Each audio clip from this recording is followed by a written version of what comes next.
Hey there everyone, this is Samuel Johnson and welcome back to the MTV Spider-Man Retrospectives. And today we're going to be discussing episode 5 of Spider-Man the new animated series, Keeping Secrets. And in this episode, Harry's got a new girlfriend. Now, I haven't really talked about Harry Osborn and his shtick in this show beyond some general basics before. I have talked about him before. Like, I mentioned how he's now the CEO of Oscorp, how he hates Spider-Man because, well, he thinks Spider-Man killed his dad, and how he is slowly but surely looking into what his dad was doing and learning just what kind of a man he really was. Well, another aspect of his character that they do showcase is that he's kind of a playa, so to speak. Like, he likes to go out with women, likes to just have fun with them, and at the end of the end, ultimately, they hit nothing. They don't really, no relationships don't really go anywhere. It's just there to have fun, then moves on. Well, in this episode, he ends up meeting a girl that he's actually in a serious relationship with. He meets her while he was, I think, bungee jumping off of a bridge, and from that initial meeting, their relationship just kept growing to the point where he just kept that he would go out and say he was going to the library when in reality he was going off to see her. It got to the point where Peter and MJ were starting to wonder what Harry was doing. As such, Harry does finally tell them that he's actually seeing someone, and he would like for Peter and MJ to finally meet her the following night when he makes dinner. It cuts to that night. Harry's making the food. Peter and MJ are just kind of giving him a hard time, but still showing that they're his friends and they clearly support him. And sure enough, the girl comes. Peter gets to meet her. And it turns out that Peter knows her. Because she's this episode's villain. Her name is Cheyenne, aka Talon. Essentially a high-tech super thief, so to speak, whose Peter had actually fought at the beginning of the episode. She was breaking into an actress's apartment to steal one of her awards, which even Spidey thought was a little off because thieves usually go for the valuable stuff. But she openly admitted that if it's worth something to them, it's worth something to her. So, guess what? She just took it. And during the battle, Peter briefly unmasked her, so he knew what she looked like. And so when Peter sees Cheyenne at the front door, he's naturally speechless. Of course, Mary Jane confuses this as Peter being awestruck by just how pretty she is, which results in Peter getting like a light smack. But throughout the whole night, Peter is just kind of at a distance with her. And like he tries during dinner, he mentions that Harry's rich to try and kind of prod her to see if that's the reason she's dating Harry. But she reveals that she's actually a trust fund baby like Harry. She's rich, it wants for nothing, and even has plans to go like on a trip skiing with all her friends in the mountains. So she's obviously got money to burn, and she and Harry do kind of click.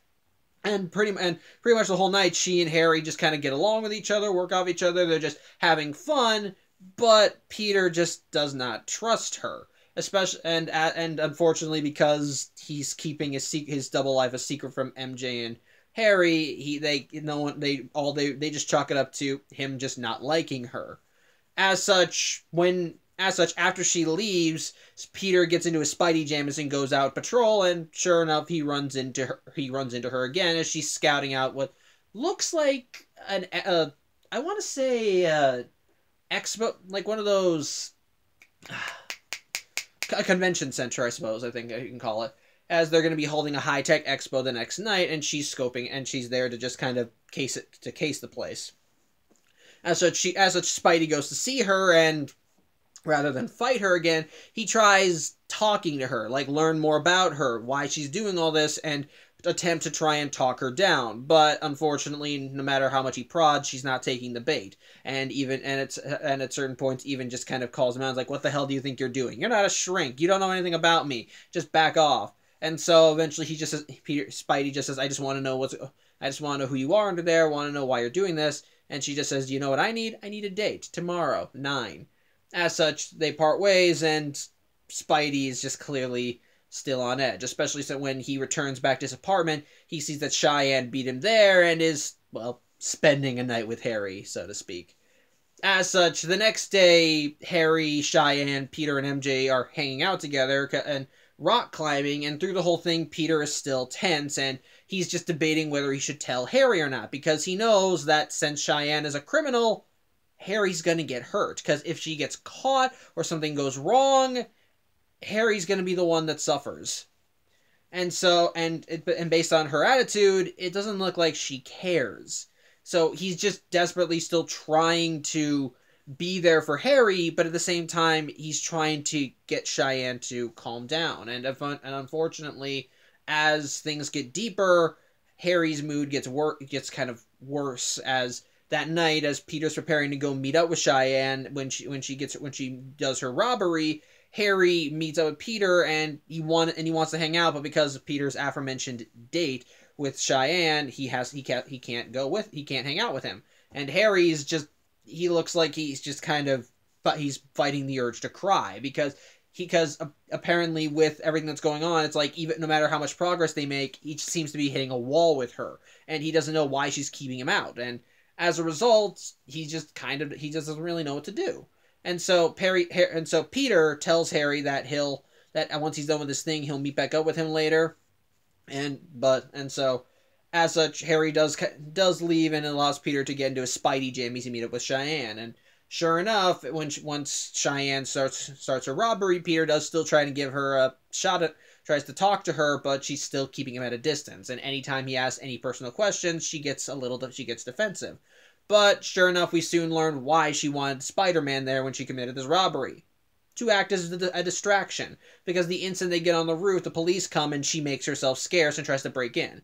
Thanks to Spidey's efforts, she's not able to successfully break into the convention center, but unfortunately, her means of trying to get the police to go after Spider-Man was to throw flash grenades, and keeping herself out of the line of sight when they went off. So the police think that Spidey is armed, so they're opening fire on him. And sure enough, once they catch sight of Cheyenne, they begin opening fire on her as well.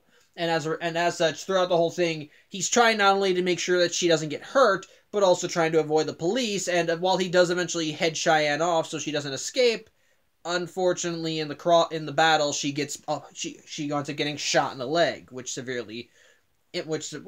does severely handicap her. And sure enough, in a sense, without really thinking about it, Peter calls out her real name, which shocks her immensely. And as a result, well, this ends up causing her to even put more emotional distance between her and Spidey. And even as he keeps saying, "Come on, Cheyenne, let me help you," she's just yelling out, You don't know me. You don't even think you know me." And even with a limp, she does manage to get away from the police and vanishes. Thankfully, Spidey is able to get away as well, but once he returns back to his apartment, unfortunately, he sees Harry kind of emotionally destroyed as he sees him getting a call from Cheyenne just saying she's leaving and she doesn't know when she's coming back.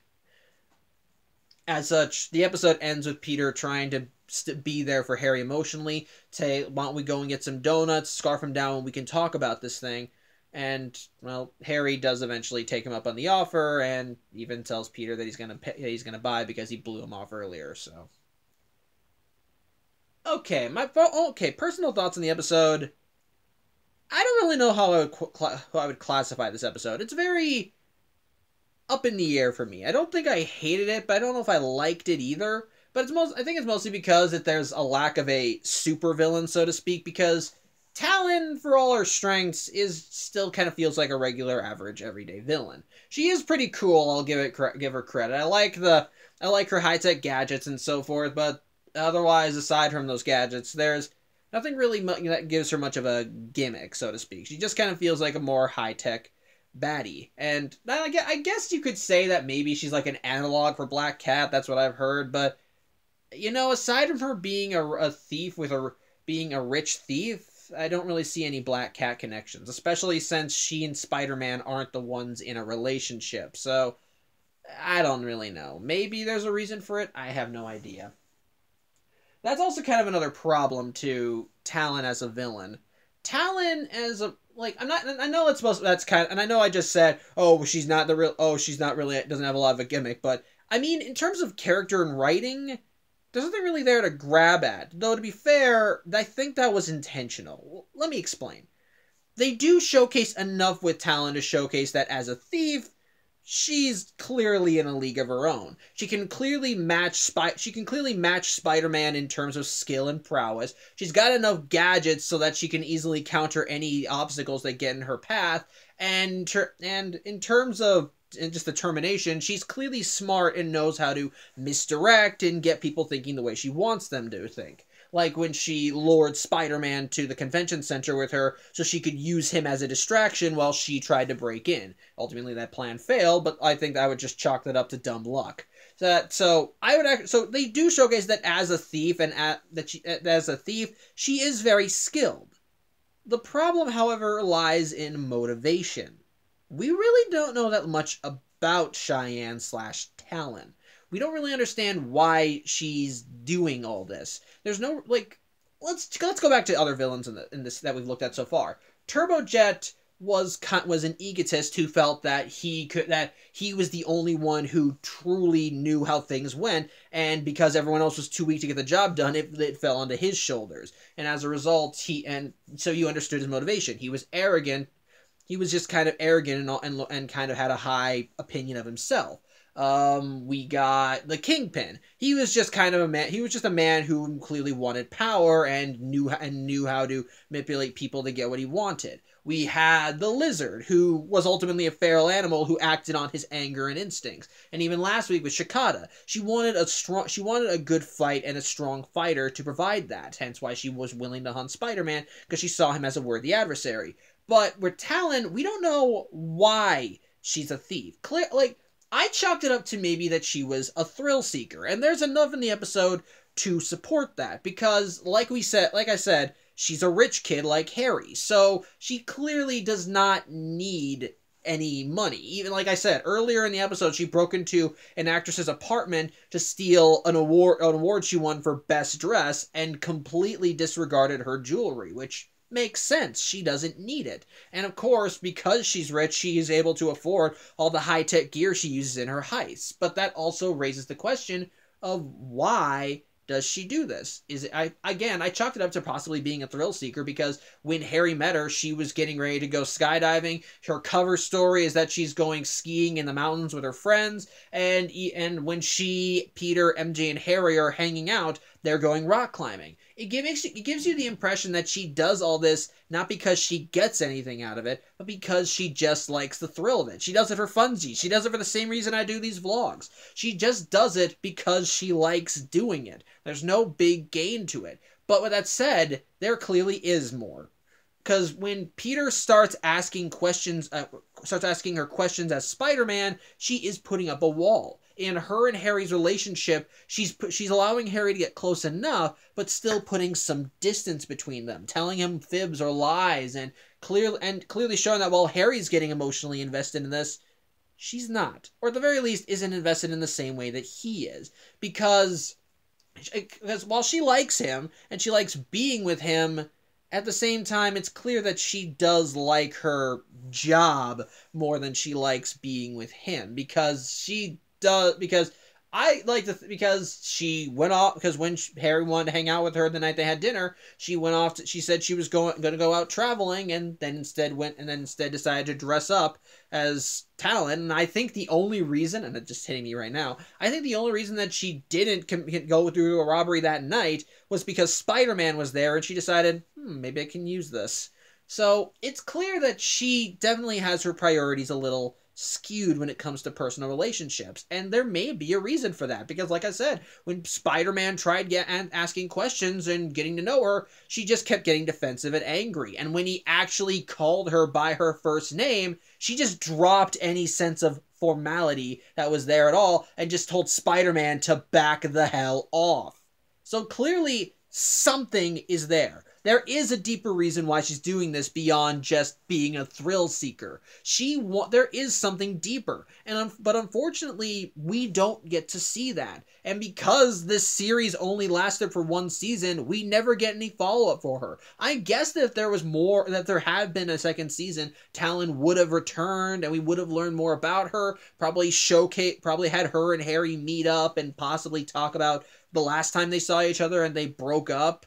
Like, I feel like that if we had had more with her, we would have learned more about why she did the things she did. But as this stands, she keeps everyone at a distance. So at best, all we know is that she's a thrill seeker, and that's it. So again, it's a double-edged sword.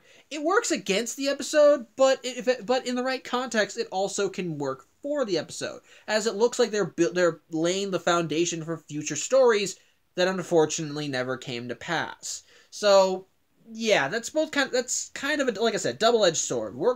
Kind of works for and against the episode. Another thing that an aspect of the episode that I do like and keeps the episode interesting for me is, well, Peter knowing that Cheyenne is Talon, and the struggle he makes with knowing that because she's a criminal, she's gonna get that. Eventually, something's gonna go wrong, and Harry's gonna be the one that suffers. Throughout the whole episode, Peter is just constantly on edge because he knows this thing about Talon, and he wants to tell Harry. He knows that he deserves to know, but at the same time, she and Harry get along. They get along perfectly. She makes Harry happy. They're having a great time, but the more Peter sees Harry being happy, the more he realizes he needs to know. And at some point, she's gonna screw up, and Harry's gonna be the one that suffers. And if there's anyone out there that like learned a secret and had to keep it, you probably relate to this, because I've had that situation happen to me before, where I've learned something that I think someone else should know, but I know if they find out, it's gonna hurt them. So you're just kind of having that little personal debate. Excuse me a second. Sorry, text message. But yeah, like I said, it's just a secret that you have that little moral conundrum, because you keep thinking that they deserve to know, but knowing this could hurt them. And it does make you wonder what's the right thing to do, because no matter what happens, someone's gonna get hurt. It's like there's no real right way of getting out of this. It's just all about what you can weigh out. And again, I do like that moral conundrum, especially by the end Peter does still try to be there for Harry. And I think that's another aspect about this episode I liked. This episode does continue to further showcase the relationship between Peter, MJ, and Harry. I like seeing that. I noticed it more in this episode, actually. Peter, like, seeing the relationship the trio have with each other. They like to joke around with one another, mess around, give each other crap, but still offer support when the need arises. Being friendly, being kind of jerks, but at the end of the day, still being there for one another. And it's further showcased with Peter knowing Cheyenne's secret and debating whether to tell Harry or not. Throughout the whole episode, you see Peter essentially trying to have his cake and eat it too, when he tries talking to Cheyenne and getting her to open up and explain everything. And as a result, it does become a bit more hollow. It does, not really hollow, but you can see the struggle. And the further that Harry and Cheyenne's relationship goes along, the more you can see Peter just trying his best to keep it together, knowing that at some point the bubble's gonna burst and Harry's gonna be the one left picking up the broken pieces. It's just kind of sad in a way. And by the end of the episode, when the life does catch up to Cheyenne and Harry's of course the one left suffering, it's just kind of tragic. And of course, it's not really much of a happy ending. The most of a happy ending we get is Peter offering Harry a shoulder to cry on. And that's, while it is nice because it shows that they are still friends at the end of the day, but at the same time, there's no real resolution. Like, the only reason that Talon leaves is because she got injured and Spider-Man asked too many questions. She couldn't let people get close, and it just kind of creates this very interesting dynamic, especially in regards to Peter's relationship with Harry, and especially with Peter's character. One of the aspects of Spider-Man that works in various media is the line between Spider-Man and Peter Parker. And certain films and shows do like to play with that. We've seen that in the Raimi trilogy with how certain villains were people that Peter knew and had personal relationships with. We saw that briefly in this show with the Lizard, since Peter had worked with Dr. Connors before he underwent his transformation. And in this case, it's even more. It hits him in a different way because the villain is someone that's close to his best friend, and Peter knows more about this. And well, if he does tell her, if he does tell Harry, it's going to lead to some questions that Peter doesn't think he'll be able to answer, which could make things worse. But at the same time, Harry's still going to get hurt. So I do like that. It's a very interesting character dynamic, and it's a very interesting character piece, showcasing more of Peter's personality, his relationship with his friends, and just the moral conundrum of whether he should or shouldn't tell Harry, as well as trying to figure out Cheyenne and what drives her.